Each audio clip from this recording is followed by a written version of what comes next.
มีกายานุปัสสนาสติปัฏฐานเวทนานุปัสสนาสติปัฏฐานจิตตานุปัสสนาสติปัฏฐานแล้วก็ธรรมานุปัสสนาสติปัฏฐานตอนนี้เราอยู่ในธรรมานุปัสสนาสติปัฏฐานในส่วนที่เป็นสัจจะปัปพะนะเพื่อไม่เสียเวลาเราก็ไป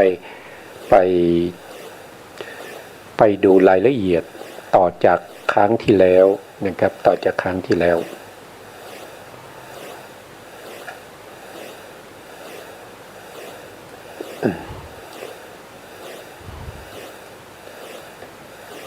ครับครั้งที่แล้วเนี่ยพูดถึงเรื่องของทุกข์นะครับเรื่องของทุกข์ทุกขสัจจะใช่ไหมครับความเกิดก็เป็นทุกข์ความแก่ก็เป็นทุกข์ความตายก็เป็นทุกข์นะโสกะปริเทวทุกขโทมนัสโอปายาสทั้งหมดก็เป็นทุกข์ทุกข์เกิดจากไหนก็เกิดจากการที่เราต้องเวียนว่ายตายเกิดอยู่ในวัฏสงสารเรายังไม่ถึงที่สุดแห่งการเกิดเรายังจะต้องเกิดต่อไปเรื่อยๆการเกิดก็เป็นทุกข์นะครับการเกิดไม่ใช่ของดีนะครับเป็นทุกข์ถ้าเราไม่เกิดสิ่งทั้งหลายที่เป็นทุกข์ก็จะไม่มีนะท่านก็เราก็มาต่อ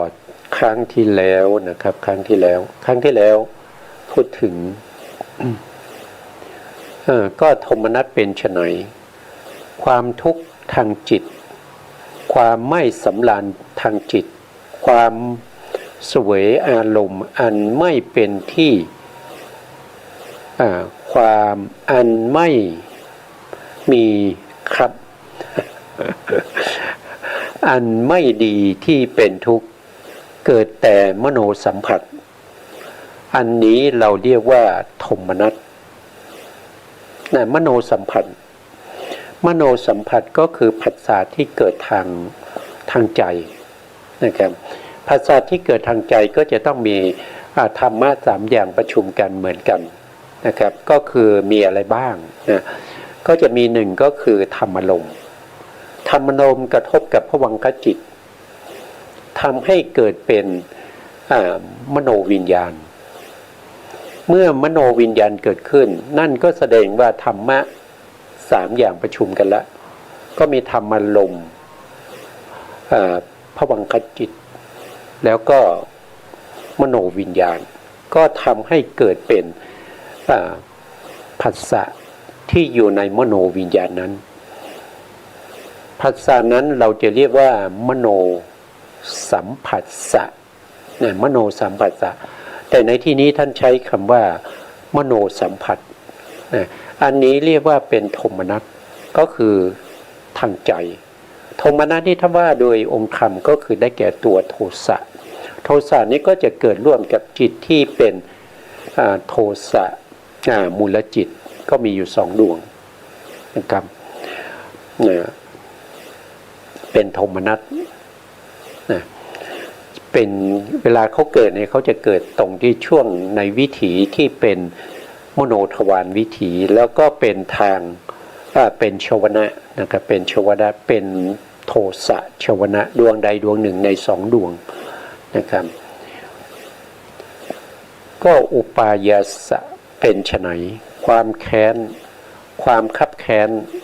ภาวะของบุคคลผู้แค้นภาวะของบุคคลผู้คับแค้นของบุคคลผู้ประกอบด้วยความพินาศอย่างใดอย่างหนึ่งผู้ถูกทำคือทุกข์อย่างใดอย่างหนึ่งกระทบแล้วอันนี้เรียกว่าเป็นอุปายาสะอุปายาสะคือความคับแค้นใจมันเกินกว่าโทมนัสไปนะครับเกินกว่าโทมนัสไปแล้วโทมนัสถ้ามันมีกำลังก็เข้าถึงความเป็นผู้คับแค้นใจนะครับคับแค้นอยู่ในใจเป็นอุปายาสะก็ความประจบกับสิ่งไม่เป็นที่รัก คือเราไม่ได้อารมณ์ที่เราหวังนะครับก็คือไปประสบกับสิ่งที่เราไม่อยากได้แต่เราได้นะครับก็เป็นทุกข์นะครับความประสบความพรั่ำพร้อมความร่วมความละคนด้วยรูปเสียงกลิ่นรสโผฏฐัพพะอันไม่น่าปรารถนาไม่น่าใคร่ไม่น่าพอใจหรือเป็นบุคคลผู้ปรารถนาสิ่งที่ไม่เป็นประโยชน์ปรารถนาในสิ่งที่ไม่เกื้อกูลปรารถนาความไม่ผาสุกปรารถนาความไม่เกษมจากโยคะเกษมจากโยคะนี่ก็เกษมนี่ก็คือความสงบนะความสงบจะสงบมากน้อยแค่ไหนก็อยู่ที่แต่ละบุคคลนะครับแต่ถ้าเราพูดถึงความสงบสูงสุดนั่นก็คือความสงบในมรรคผลนิพพานนะโยคะก็คือความประกอบอยู่ในไหนก็ประกอบอยู่ในมรรคผลนิพพานหรือในวิปัสสนาญาณหรือบางท่านอาจจะเห็นว่าอยู่ในฌานเป็นโลกิยฌานเป็นรูปฌานนะรูปฌานก็เป็นเกษมเหมือนกันนะครับแต่เป็นในส่วนที่เป็นโลกิยะ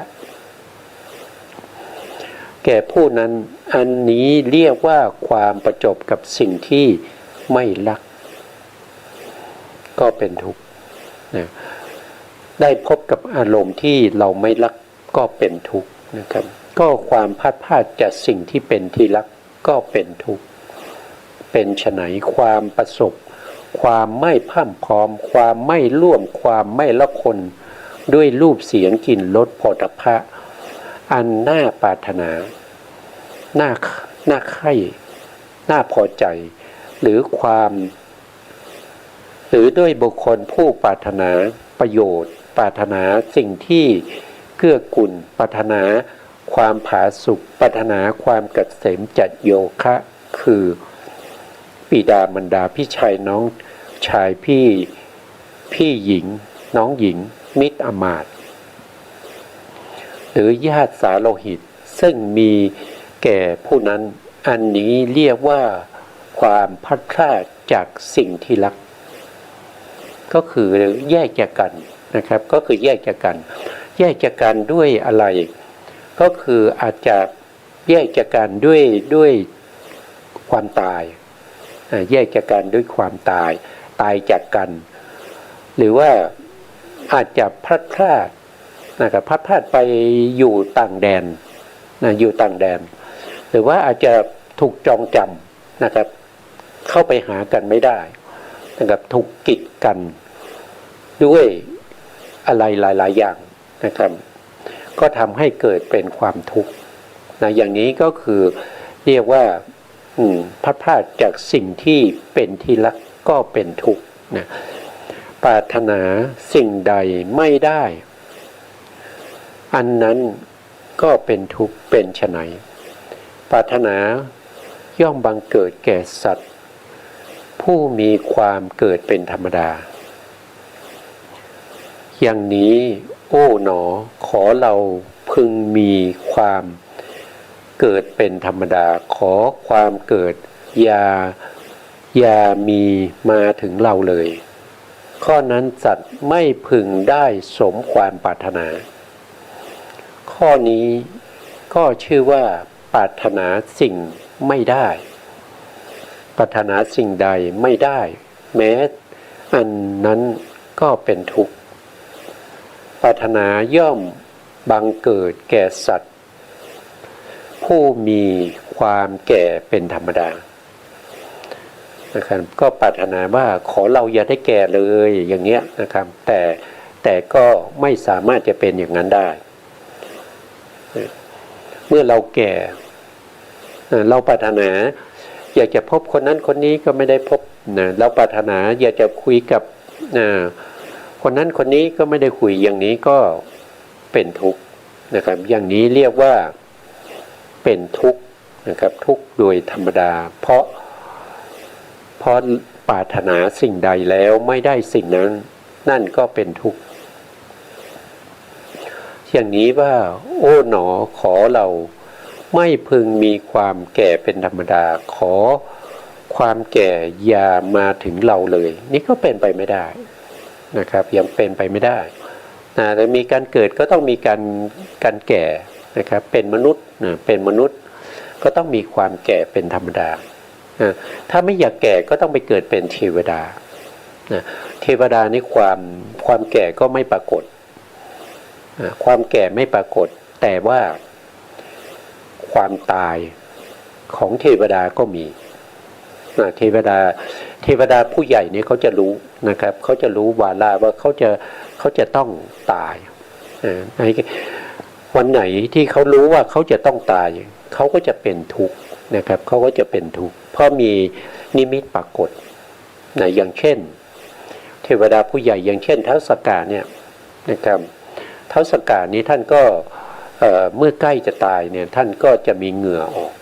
นะครับเหงื่อท่านก็จะออกเหงื่อใต้รักแร้ก็จะออกดอกไม้ประจำตัวก็จะเหี่ยวเฉา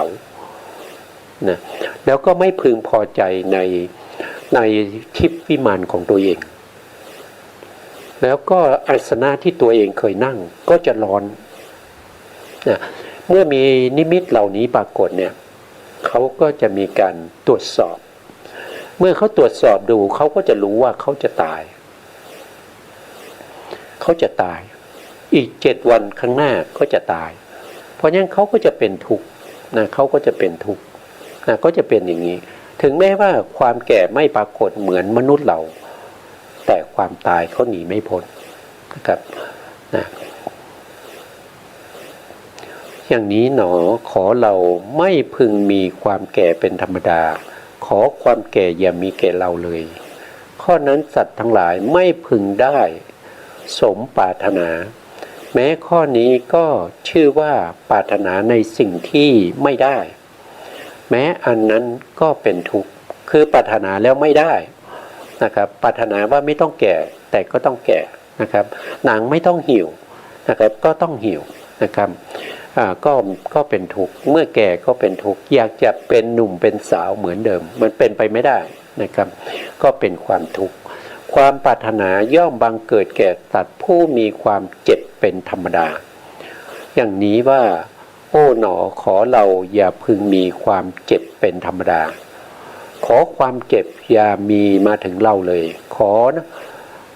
ข้อนั้นสัตว์ไม่พึงได้สมดังความปรารถนาอันนี้ก็เป็นทุกข์นะครับ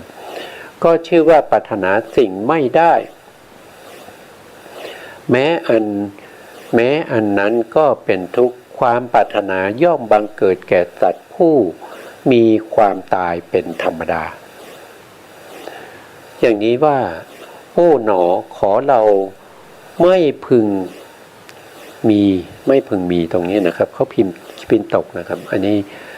ไม่พึงมีความตายเป็นธรรมดาขอความตายอย่ามีมาถึงเราเลยข้อนั้นไม่พึงได้สมปรารถนาแม้ข้อนี้ก็ชื่อว่าปรารถนาในสิ่งที่ไม่ได้แม้อันนั้นก็เป็นทุกข์นะความปรารถนาย่อมบังเกิดแก่สัตว์ผู้มีโสกะปริเทวะโทมนัสอุปาญาตเป็นธรรมดา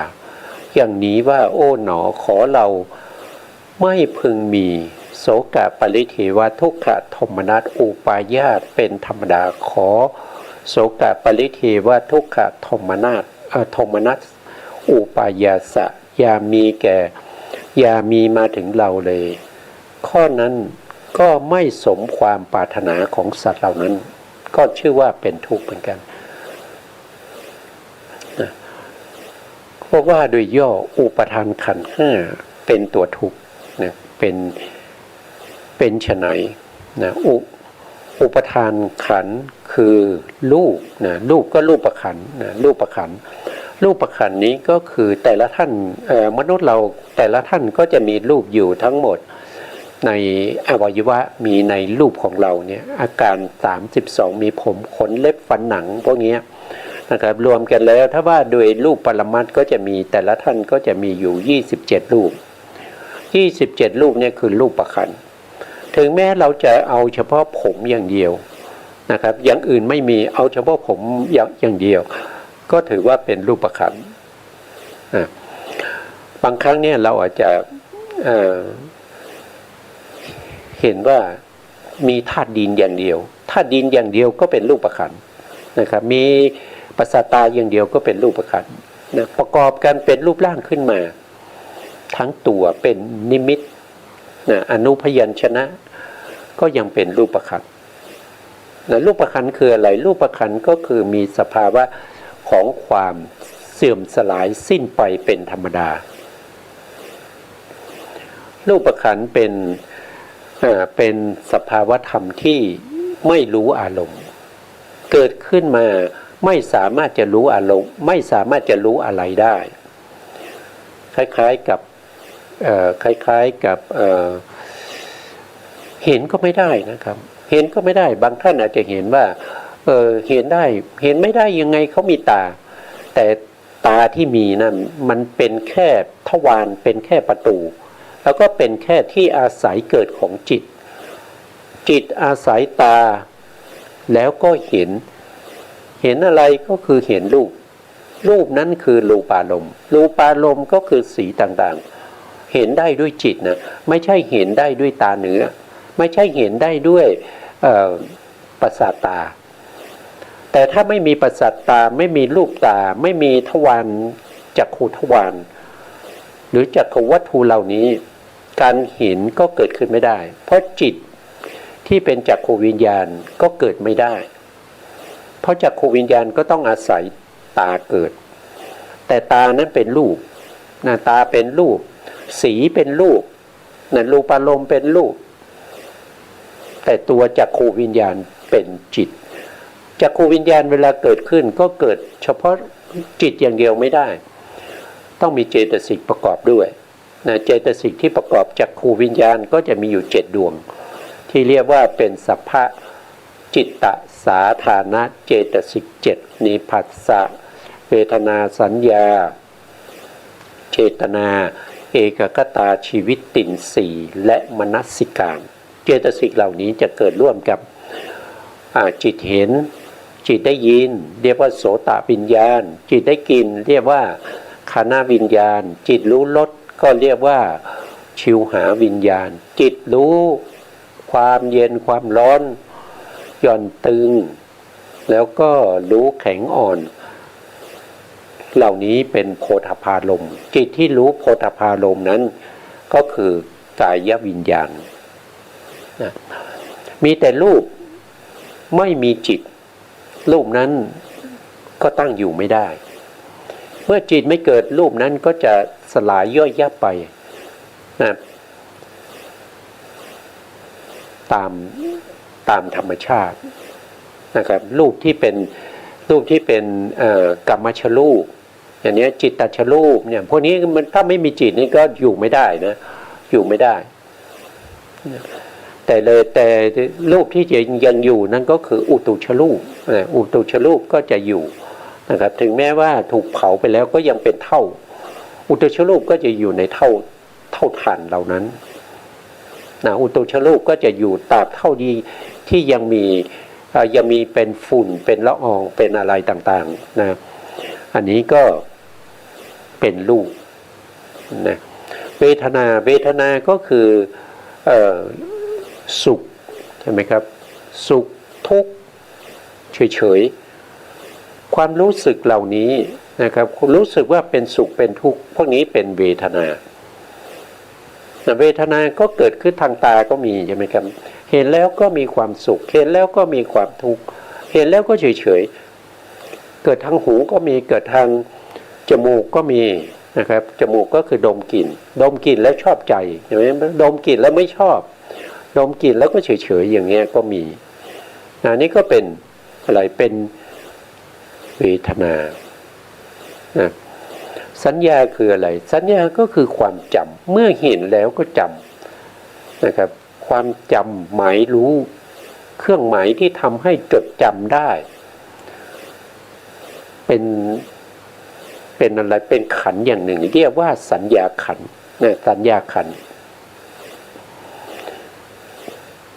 แล้วก็สังขารขันธ์สังขารขันธ์ก็คือได้แก่เจตสิก50 ดวงเว้นเวทนาแล้วก็สัญญา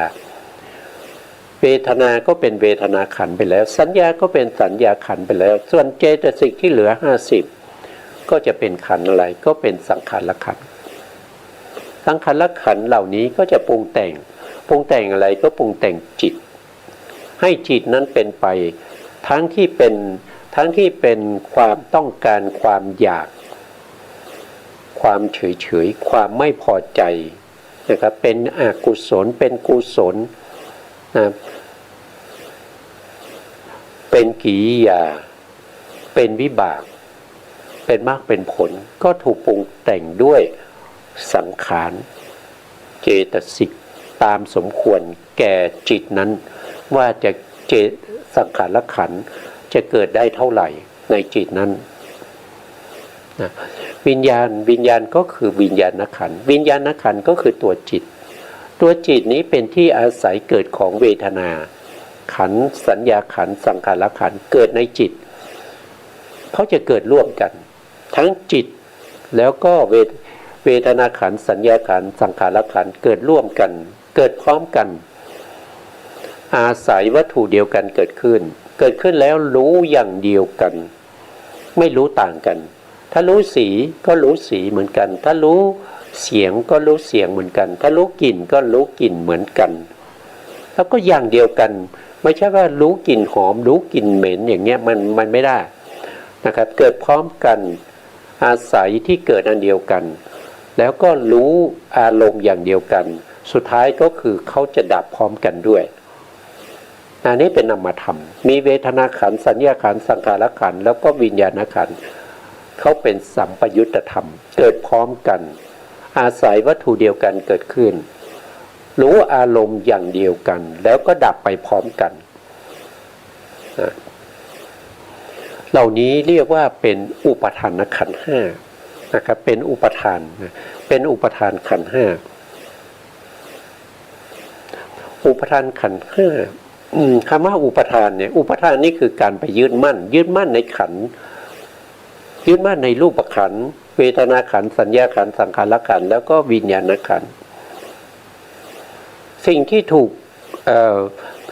มีการยึดมั่นเข้าไปถือสิ่งนั้นที่เรียกว่าอุปทานขันธ์นั้นส่วนมากแล้วก็จะเกิดจากกรรมนะครับเกิดจากกรรมอย่างเช่นรูปเนี่ยที่เรายึดมั่นก็คือไปยึดมั่นที่จักขุประสาทลูกตาไปยึดมั่นลูกตาไปยึดมั่นประสาทหูเนี่ยโสตประสาทไปยึดมั่นที่ประสาทจมูกคานาประสาทอย่างเนี้ยเขาจะยึดมั่นนะครับบางคนอาจจะว่าผมไม่ได้ยึดมั่นนะผมว่าผมยึดมั่นในสิ่งที่เห็นมากกว่าเห็นสวยก็ไปยึดมั่นในสิ่งที่สวยแต่จริงๆแล้วเราไม่รู้นะครับเราไม่รู้ตัวของเราเองสิ่งที่ยึดมั่นนั่นก็คือตาของเราจะรู้ได้ยังไงนะครับถ้าวันไหนถ้าคุณรู้ว่าคุณจะตาบอดพรุ่งนี้รู้ว่าตาจะบอดแล้วนะจะรู้สึกยังไงจะรู้สึกเป็นความสุขเหรอมันไม่ใช่นะครับมันจะรู้สึกทุกข์ทันทีเลยว่าพรุ่งนี้ตาคุณจะบอดแล้วนะครับพรุ่งนี้หูคุณจะหนวกอย่างเงี้ยที่เขาจะเป็นทุกข์เพราะว่ายึดมั่นเรายึดมั่นไงแต่ว่ามันเกิดกับเราโดยเราไม่รู้เพราะว่ามันเกิดเป็นปกติอ่ะมันเห็นเป็นปกติตื่นมาก็เห็นอย่างเงี้ยมันก็เลยรู้สึกไม่ยึดมั่นแต่ถ้าเรารู้ว่าเขาจะเสียไปก็จะรู้สึกได้ทันทีว่ายึดมั่นมันเป็นยังไงนะอันนี้ก็เป็นความทุกข์นะการยึดมั่นในขันธ์เนี่ยเป็นความทุกข์นะดูก่อนภิกษุทั้งหลายอันนี้เรียกว่าเป็นทุกขอริยสัจนะทุกขอริยสัจเนี่ยก็คืออุปทานขันธ์ห้านะครับอุปทานขันธ์ห้า ทั้งหมดเนี่ยมันก็ว่ายังไงมันก็อยู่ในตัวของเรานี่แหละที่เรายึดมั่นเนี่ยขันธ์ห้านี่มันอยู่ในตัวเรายึดมั่นตัวเราใช่ไหมครับบางคนว่าผมไม่ได้ยึดมั่นในตัวผมเลยนะแต่ผมว่าผมยึดมั่นที่อยู่อาศัยมากกว่าใช่ไหมผมอยากจะได้บ้านดีๆสวยๆใหญ่ๆโตๆผมอยากจะได้รถราคาแพงๆขับไปให้คนอื่นเขาอิจฉาแต่มันไม่ใช่อย่างนั้นนะครับการที่คุณอยากได้อย่างนั้นก็เพราะอะไรก็เพราะว่าคุณยึดมั่นตัวคุณน่ะยึดมั่นในตัวเราอ่ะใช่ไหมมันถึงพาไปว่าอยากจะอยู่บ้านดีๆถ้าไม่มีอุปทานขันธ์ห้าไม่มีรูปขันธ์สัญญาขันธ์รูปขันธ์เวทนาขันธ์สัญญาขันธ์สังขารขันธ์วิญญาณขันธ์คุณอยากจะมีบ้านเหรอคุณอยากจะมีรถสวยๆเหรอมันไม่ใช่แต่สิ่งที่เราอยากมีเนี่ยมันเนื่องมาจากอุปทานขันธ์ห้าเพราะเรายึดมั่นในอุปทานขันธ์ห้าเราไม่ต้องการให้อุปทานขันธ์ห้าเนี่ยของเราเนี่ยเป็นน้อยหน้าคนอื่นไม่อยากให้เขามาตำหนิติว่าแล้วคุณนั่นกระจอกนะครับอย่างนี้จริงๆแล้วเรายึดมั่นในอุปทานขันธ์ห้านะครับที่พระพุทธองค์แสดงมาเนี่ยมันเป็นสัจธรรมเป็นความจริงแท้นี่ก็เป็นเรื่องของทุกขอริยสัจเราก็จบในเรื่องของทุกขอริยสัจต่อไปก็จะเป็นทุกขสมุทัยอริยสัจทุกขสมุทัยอริยสัจก็คือสภาวะธรรมที่เป็นทุกข์ด้วยแล้วก็เป็นเหตุให้เกิดทุกข์ด้วยเมื่อเขาเกิดขึ้นถ้าว่าโดยองค์ธรรมเนี่ยก็คือได้แก่ตัวโลภะคือตัณหาใช่ไหมคือตัณหานี่มันก็เป็นทุกข์เหมือนกันนะทำไมไม่เป็นทุกข์อ่ะก็เพราะว่ามันเกิดขึ้นแล้วมันก็ต้องดับไปไหมตัณหานี่มันคือโลภะเจตสิกที่เกิดอยู่ในโลภะมูลจิตตัณหานี่มันเป็นสังขารขันธ์มันเป็นสังขารขันธ์เกิดร่วมกับจิตที่เป็นโลภะมูลจิตเรารู้แล้วว่าสัมปยุตธรรมที่เกิดร่วมกันนะครับเวทนาขันธ์สัญญาขันธ์สังขารขันธ์แล้วก็วิญญาณขันธ์เขาเกิดร่วมกันเกิดพร้อมกันอาศัยที่เกิดอันเดียวกันรู้อารมณ์เดียวกันแล้วก็ดับพร้อมกันเพราะฉะนั้นตัวสังขารขันธ์ที่เป็นตัณหานะมันเกิดร่วมกับโลภะมูลจิตมันไม่ได้เกิดขึ้นแล้วตั้งอยู่อย่างนั้นมันเกิดขึ้นแล้วมันต้องดับไปมันก็เป็นทุกข์อ่ะความเกิดความแก่แล้วก็ความตายเป็นทุกข์แล้วก็เขายังมีหน้าที่พิเศษนั่นก็คือเป็นสมุทัยเป็นเหตุให้เกิดอะไรก็คือเป็นเหตุให้เกิดอุปทานขันธ์ห้าในอนาคตต่อไปถ้าเราว่าโดยภพเนี่ยก็คือการกระทำของเราในภพนี้ก็เป็นเหตุเป็นปัจจัยให้เรามีภพต่อไปต้องไปเกิดต้องไปแก่ต้องไปตายอีกแล้วจากนั้นก็ต้องเคลื่อนไปภพใหม่ต่อไปอีกนะครับจากอดีตเรามาก็เพราะว่าเรามาด้วยตัวตัณหาและต่อไปเราก็จะต้องไปด้วยตัณหานั่นคือสมุทัยคือเหตุให้เกิดอะไรก็คือเกิดทุกข์นั่นเองนะก็เป็นทุกขสมุทัยเป็นเหตุให้เกิดทุกข์แล้วตัวเองเป็นเหตุให้เกิดทุกข์และตัวเองก็เป็นทุกข์ด้วยนี่ก็เป็นทุกขสมุทัยอริยสัจดูก่อนภิกษุทั้งหลายก็ทุกขสมุทัยอริยสัจเป็นไฉนตัณหานี้ใดอันมีความเกิดประกอบด้วยความกำหนัดด้วยอำนาจความเพลิดเพลินยิ่งนักในอารมณ์นั้นคือกรรมตัณหาภาวะตัณหาวิภาวะตัณหาเนี่ยโดยส่วนตัณหานี้ถ้าเราพูดถึงในแห่งตัณหานี้ก็มีมากมายนะครับแต่ถ้าสรุปโดย โดยง่ายๆก็จะมีอยู่3อย่างนะครับก็คือกรรมตัณหาภาวะตัณหาแล้วก็วิภาวะตัณหาภาวะกรรมตัณหาเนี่ยคือความยินดีพอใจในกามคุณอารมณ์กามคุณอารมณ์นั้นได้แก่สีเสียงกลิ่นรสการถูกต้องสัมผัสโผฏฐัพพารมณ์พวกนี้เราเรียกว่าเป็นกรรมตัณหาเมื่อเราเห็นแล้วก็ยินดีพอใจชอบใจติดใจในสิ่งที่เราเห็นได้ยินเสียงก็ดีใจชอบใจเพลิดเพลินติดใจในเสียงได้กลิ่นก็ดีใจชอบใจติดใจเพลิดเพลินอะไรอาวรณ์ในกลิ่นได้รสก็ยินดีพอใจแสวงหาเสาะหาเพลิดเพลินยินดีในรสเมื่อถูกต้องสัมผัสก็ชอบใจยินดีพอใจในสิ่งที่ตัวเองได้สัมผัสถูกต้องนั้นอันนี้เรียกว่าเป็นกามตัณหา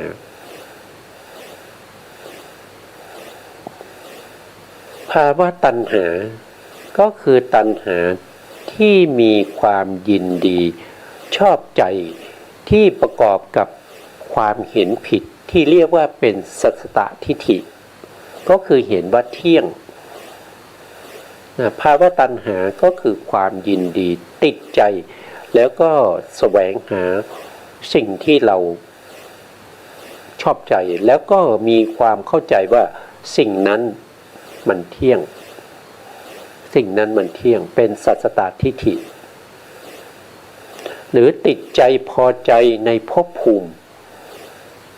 ในภพภูมิก็เข้าใจว่าภพภูมิที่ไปเกิดนั้นมันเที่ยงอย่างเช่นบางท่านอาจจะเห็นว่าพรหมโลกเป็นที่หมายเพราะว่ามันเที่ยงอย่างมหาพรหมเนี่ยมหาพรหมเนี่ยเกิดมาตั้งแต่ต้นกับจนปัจจุบันนี้ก็ยังอยู่แล้วก็จะอยู่ต่อไปจนถึงโลกนี้ถูกทำลายบางคนก็จะเห็นว่ามหาพรหมเนี่ยเขาเที่ยงก็อยากจะไปเกิดเป็นมหาพรหมอย่างนี้ชอบใจนะแต่ประกอบด้วยความเห็นผิดนะเห็นผิดว่าอะไรเห็นผิดว่ามหาพรหมเที่ยงจริงๆมหาพรหมก็ไม่เที่ยงนะมหาพรหมเนี่ยมีอายุอยู่แค่เขาเรียกว่าเป็นสังวัตกัปนะสังวัตกัปเท่านั้นเองนะหลังจากนั้นก็จะเป็นวิวัตกัปโทษทีเป็นช่วงนี้ช่วงที่โลกเราตั้งอยู่เนี่ยเราเรียกว่าเป็นวิวัตถายีกัปวิวัตถายีกัปก็คือโลกของเราสร้างจนสมบูรณ์มีมนุษย์มาอาศัยอยู่แต่ถ้าเมื่อไหร่โลกของเราเริ่มถูกทำลายก็จะเรียกว่าเป็นสังวัตกัปถูกทำลายจนหมดสิ้นนั่นก็เรียกว่าสังวัตถายีกัปอย่างนี้ก็จะมีชื่ออยู่นะครับเพราะฉะนั้นมหาพรหมนี้ก็จะมีอายุอยู่แค่เศษ1/4ของมหากัปนะที่เราเรียกว่าเป็นวิวัตถายีอาสงไขยกัปก็ไม่ได้เที่ยงอะไรนะครับเขาก็มีโอกาสที่จะต้องดับต้องตายเคลื่อนย้ายจากปฐมฌานภูมิไปเกิดในภูมิที่สูงขึ้นเพื่อไม่ให้ถูกทำลายเพราะว่าโลกถูกทำลายด้วยไฟเนี่ยจะทำลายไปจนถึงปฐมฌานถ้าถูกทำลายด้วยน้ำก็จะไปถึงทุติยฌานภูมิถึงอภัสราพรหมนะถ้าถูกทำลายด้วยลมก็ไปถึงตติยฌานภูมิก็คือพรหมชั้นที่3ก็ถูกทำลายหมดนะผู้ที่อยากจะหนีไม่อยากจะถูกไฟเผาไม่อยากจะถูกน้ำกดถูกแล้วก็ย่อยสลายไปไม่อยากจะถูกลมกดพัดให้กระจัดกระจายไปก็ต้องหนีขึ้นไปในภพภูมิที่เขาเรียกว่าหนีไปให้พ้นจากการถูกทำลายของวัฏของเขาเรียกว่าเป็นจักรวาล เป็นกฎเกณฑ์ของจักรวาลที่จะถูกทำลายอย่างนี้ตามอายุของเขาเพราะฉะนั้นบุคคลเหล่านี้ก็ไม่รู้ความจริงก็เป็นภาวะตัณหาไปขอไปเกิดเป็นมหาพรหมเห็นว่ามหาพรหมเที่ยงอย่างเงี้ยอันนี้ก็ประกอบมีความยินดีพอใจอยากจะไปเกิดเป็นมหาพรหมแล้วโดยคิดว่ามหาพรหมนั้นเที่ยงไม่ตายตั้งอยู่อย่างนั้นตลอดไปไม่ตายนะอันนี้คือภาวะตัณหานะเป็นภาวะตัณหาส่วนวิภาวะตัณหาเนี่ยเป็นตัณหาประเภทที่ประกอบด้วยความเห็นผิดประเภทที่เป็นอุเฉททิฏฐิก็คือเห็นว่าเป็นความขาดศูนย์เห็นว่าเราเกิดมาพบนี้พบเดียวแล้วก็ตายก็จบกันขาดศูนย์ไม่ต้องเกิดอีกมีความยินดีพอใจในความนึกคิดของตัวเองว่าตายแล้วก็จบไม่มีกรรมไม่มีเวรไม่ต้องไปเสวยกรรมไม่ต้องไปมีวิบากต่อไปตายแล้วก็จบแล้วเกิดมาเพียงครั้งนี้ครั้งเดียวแล้วก็ตายก็จบอันนี้ก็คือความเห็นผิดประกอบอยู่ในตัณหาคือความเข้าใจแล้วก็ยินดีพอใจในความเห็นของตัวเองเขาก็เรียกว่าเป็นกรรมตัณหายินดีพอใจในกรรมคุณอารมณ์ภาวะตัณหาก็ยินดีพอใจเห็นว่าภพภูมิที่เกิดนั้นมันเที่ยงวิภาวะตัณหาก็เห็นว่าขาดศูนย์เกิดเพียงภพเดียวนะดูก่อนภิกษุทั้งหลายก็ตัณหานี้นั้นนะตัณหานี้นั้นเมื่อจะเกิดย่อมเกิดในที่ไหนเมื่อไหร่เมื่อจะตั้งอยู่ย่อมตั้งอยู่ในที่ไหนที่ไหนเป็นที่รักที่เจริญใจในโลกนี้ตัณหานั้นก็จะเกิดขึ้นย่อมเกิดในที่นั้นเมื่อตั้งอยู่ก็ย่อมตั้งอยู่ในที่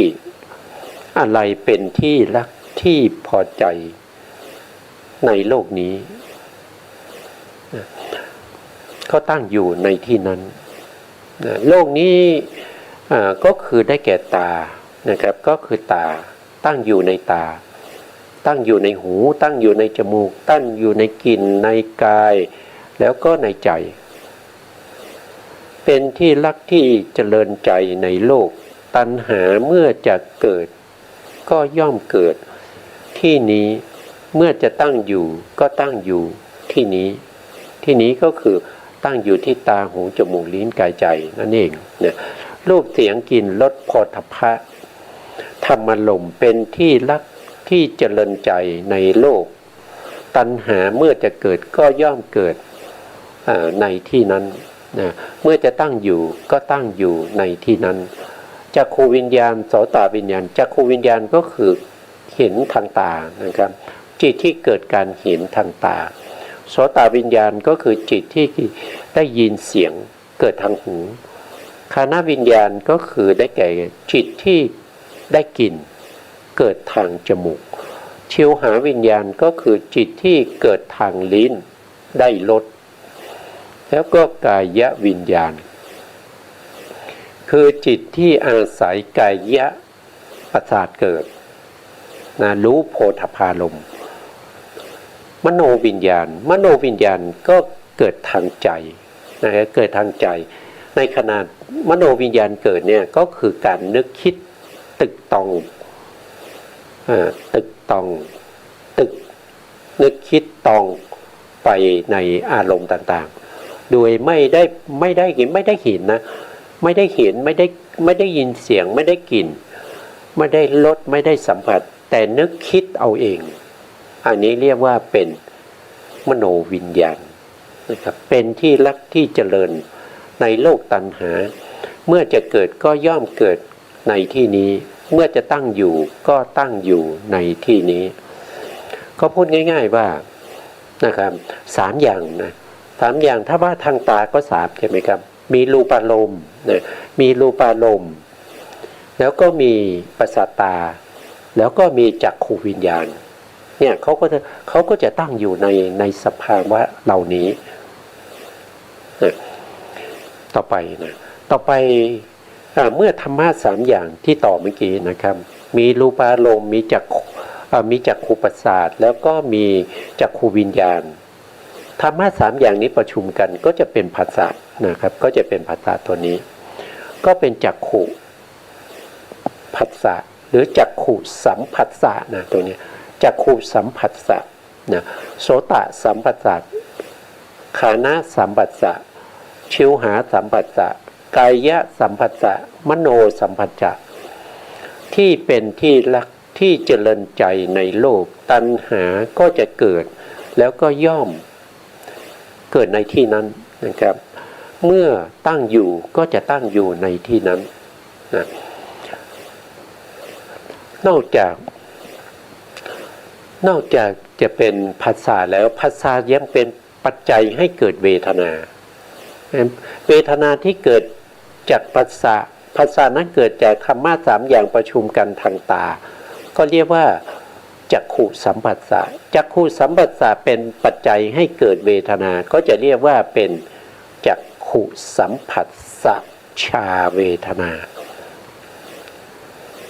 ธรรมะสามอย่างประชุมกันทางหูทำให้ได้ยินเสียงเมื่อธรรมะสามอย่างประชุมกันเรียกว่าเป็นโสตสัมผัสสะโสตสัมผัสสะก็จะเป็นเหตุเป็นปัจจัยให้เกิดเวทนาเวทนานั้นก็เรียกว่าเป็นโสตสัมผัสสะชาเวทนาทำนองเดียวกันนะครับทางจมูกเวทนาที่เกิดขึ้นทางจมูกโดยอาศัยธรรมสามอย่างประชุมกันโดยอาศัยภาษาที่เกิดทางจมูกก็จะเรียกว่าฆานะสัมผัสสะชาเวทนาทำนองเดียวกันทางลิ้นก็จะเรียกว่าชิวหาสัมผัสสะชาเวทนาทางกายก็จะเรียกว่ากายะสัมผัสสะชาเวทนาถ้าทางใจก็จะเรียกว่ามโนสัมผัสสะชาเวทนาสิ่งเหล่านี้เกิดขึ้นที่ไหนก็เกิดที่เป็นที่รักที่จำเริญใจในโลกนี้ตัณหาเมื่อจะเกิดก็ย่อมเกิดในที่นี้เมื่อจะตั้งอยู่ก็ตั้งอยู่ในที่นี้ตั้งอยู่ในไหนก็คือตั้งอยู่ในเวทนาเหล่านี้แต่เวทนาเหล่านี้ก็เกิดจากปัสสะปัสสะก็เกิดจากธรรมะสามอย่างประชุมกันตัณหาก็จะวนเวียนอยู่ในธรรมเหล่านี้ต่อไปก็จะเป็นรูปสัญเจตนานะครับเมื่อมีเวทนานะครับเวทนาตัวภาษานี้ทำให้เกิดเวทนาใช่ไหมครับแล้วนอกจากภาษาทำให้เกิดเวทนาแล้วตัวภาษายังทำให้เกิดสัญญาอีกด้วยก็เป็นสัญญาใช่ไหมครับสัญญาบางทีก็เรียกว่าเป็นสัญญาขันธ์เวทนาขันธ์นะครับถ้าเป็นภาษานี้เราจะเรียกว่าเป็นสังขารขันธ์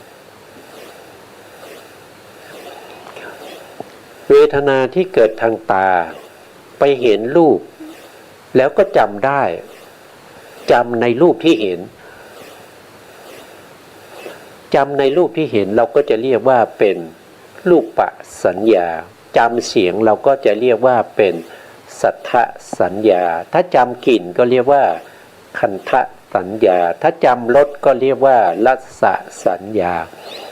ถ้าจำในการถูกต้องสัมผัสก็เรียกว่าโผฏฐัพพสัญญาถ้าจำในสิ่งที่นึกคิดขึ้นมาแล้วก็จำได้ก็เรียกว่าเป็นธรรมะสัญเจตนาตัณหาจะเกิดขึ้นก็จะเกิดในสิ่งเหล่านี้นะครับสิ่งเหล่านี้ก็เป็นที่ตั้งเป็นที่เกิดของตัณหานั่นเองก็ยังตั้งอยู่ใน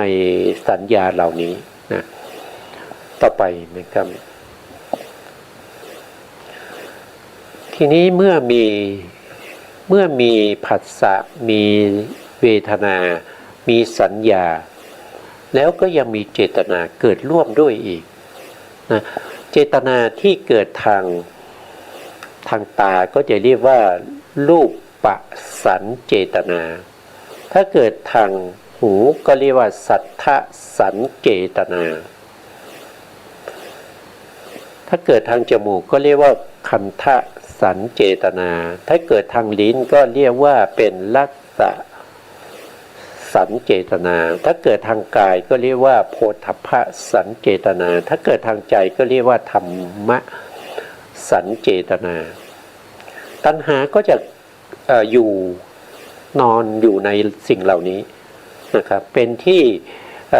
รักเป็นที่ชอบใจของตัณหาเมื่อตัณหาจะเกิดก็เกิดอยู่ในสิ่งเหล่านี้ตั้งอยู่ในสิ่งเหล่านี้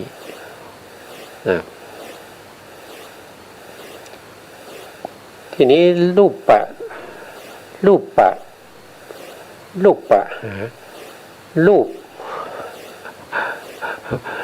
ัณหานะรูปตัณหานะครับรูปตัณหาก็คือเวลาที่อายตนะเขาเรียกว่าอายตนะที่ธรรมะสามอย่างประชุมกันเกิดเป็นผัสสะเกิดเป็นเวทนาเกิดเป็นสัญญาเกิดเป็นสัญญาแล้วก็มาเกิดเป็นตัณหาอีกนะครับก็จะเรียกว่ารูปปะตัณหาถ้าตัณหานั้นเกิดทางเสียงก็เรียกว่าเป็นสัทธตัณหาถ้าตัณหานั้นเกิดทางกลิ่นก็เรียกว่าคันธตัณหาถ้าตัณหานั้นเกิดทางลิ้นก็เรียกว่ารัสสะตัณหาถ้าตัณหานั้นเกิดเพราะว่าได้สัมผัสถูกต้องชอบใจดีใจเพลิดเพลินก็เรียกว่าโพธพภตัณหานึกคิดแล้วก็ชอบใจก็เรียกว่าธรรมะตัณหาตัณหาจะเกิดนะครับก็อาศัยสิ่งเหล่านี้แหละเป็นที่เกิดนะเป็นที่ตั้งอยู่ต่อมาก็คือรูปวิตกนะก็คือเมื่อเกิดตัณหานะเกิดตัณหาก็เกิดวิตกก็คือการตึกนะครับเมื่อมีความชอบใจก็มีการตึกถึงสิ่งที่ชอบใจนั้นสิ่งที่ชอบใจเป็นสิ่งที่ตัวเห็นก็ตึกอยู่ในสิ่งที่เห็นนั้นก็คือรูปตัณหาถ้าตึกอยู่ในเรื่องของเสียงก็เรียกว่าสัทธตัณหาถ้าตึกอยู่ในกลิ่นก็เรียกว่าคันธตัณหาถ้าตึกอยู่ในรสก็เรียกว่ารัสสะตัณหาถ้าตึกอยู่ในโพธพภะคือการถูกต้องสัมผัสทางกายก็เรียกว่าโพธพภะวิตกนะครับหรือว่าตึกในทางใจก็เรียกว่าธรรมวิตกตัวตัณหาก็จะยินดีพอใจอยู่ในการตึกไปตามอารมณ์นั้นเพราะฉะนั้นความชอบใจความเจริญใจความเพลิดเพลินสนุกสนานอยู่ในสิ่งเหล่านี้ด้วยมีตัววิตกคือตัวที่เข้าไปตึกเป็นปัจจัยตัณหาก็จะตั้งอยู่ในธรรมเหล่านั้นตัณหาก็จะยินดีอยู่ในธรรมเหล่านั้นต่อไปก็คือวิจารณ์นะครับวิจารณ์เมื่อมีการตึกก็ต้องมีการตองมีการตองคือการเขาขึงในรูปที่เห็นนะทั้งตึกแล้วก็ทั้งตองในรูปที่เห็นถ้าเป็นวิจารณ์ก็ตองนะก็จะเรียกว่าเป็นรูปะวิจารณ์ถ้าเป็นเสียงก็เป็นสัทธวิจารณ์ถ้าเป็นกลิ่นก็เรียกว่าคันธวิจารณ์ถ้าเป็นรสก็เรียกว่ารัสสะวิจารณ์ถ้าเป็นโพธพภะก็เรียกว่าเป็นโพธพภวิจารณ์คือถูกต้องสัมผัสนะถ้าเป็นทางใจก็เรียกว่าธรรมวิจารณ์นะครับตัณหาก็จะนอนเนื่องอยู่ในสิ่งเหล่านี้นะก็จะนอนอยู่ในสิ่งเหล่านี้ทั้งหมดเนี่ยก็จะมีอยู่10อย่างนะครับ10อย่างตัณหานี่มันจะชอบใจอยู่ใน10อย่างนี้แต่10อย่างนี้เวลาเขาเกิดเนี่ยเขาเกิดร่วมกันเวลาเขาเกิดร่วมกันเนี่ยมันก็เป็นที่น่ายินดีพอใจของตัณหาเพราะตัณหาเข้าไปติดสิ่งที่เข้าไปติด10อย่างนี้รวมกันเราจะเรียกว่าปิยรูปสาตารูป ปิยะก็คือความยินดีรักใคร่ชอบใจปรารถนาในสิ่งนั้นปิยะรูปสาตรูปคือความยินดีพอใจที่เป็นอารมณ์ของตัณหาได้เราเรียกว่าปิยะรูปสาตรูปมีอยู่10อย่างนะครับ10อย่างเนี่ยก็จะเป็นไปทางตาทางหูทางจมูกทางลิ้นทางกายแล้วก็ทางใจเป็นไปในทวารทั้ง6เป็นไปในทวารทั้ง10อย่างนี้ก็คือได้แก่ก็ถ้าเป็นไปทางตาทวารทางตาก็ได้แก่จักขุก็คือตาแล้วก็รูปารมณ์แล้วก็จักขุวิญญาณใช่ไหมครับหนึ่งรูปารมณ์2จักขุ3จักขุวิญญาณ4ผัสสะ5เวทนา6สัญญา7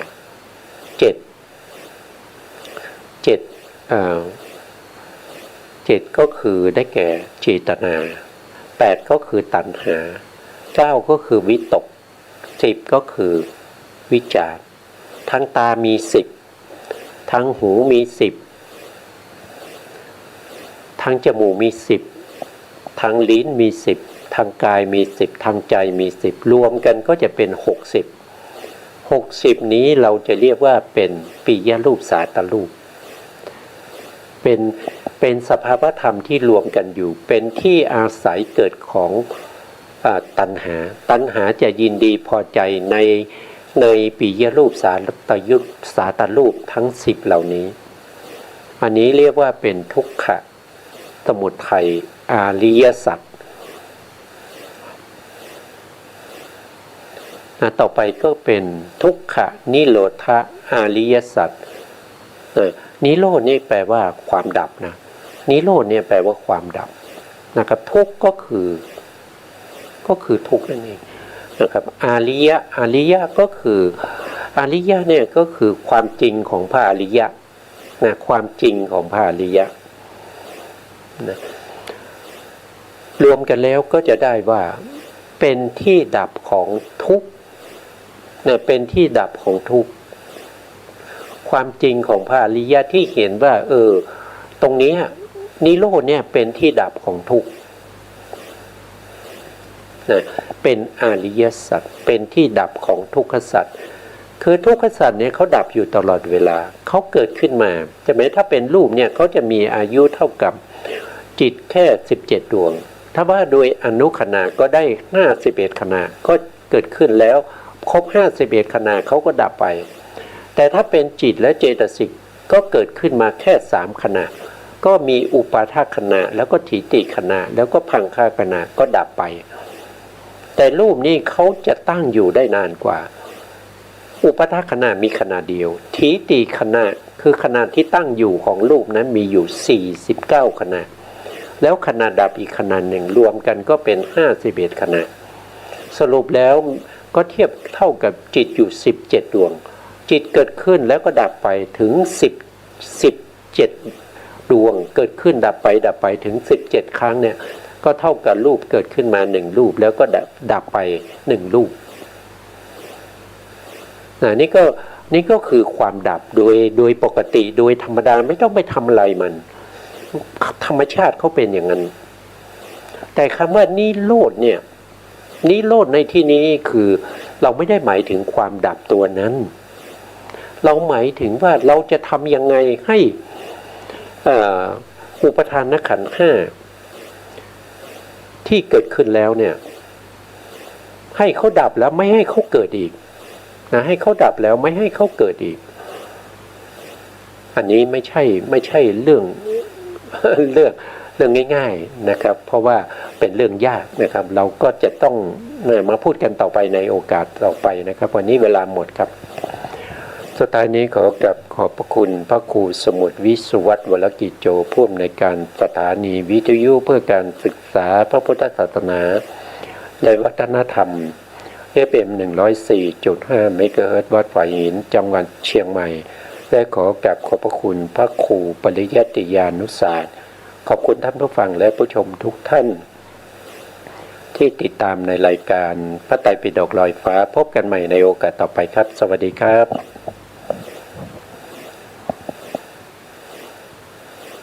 ทุกสามทุกโอทุกสามกอ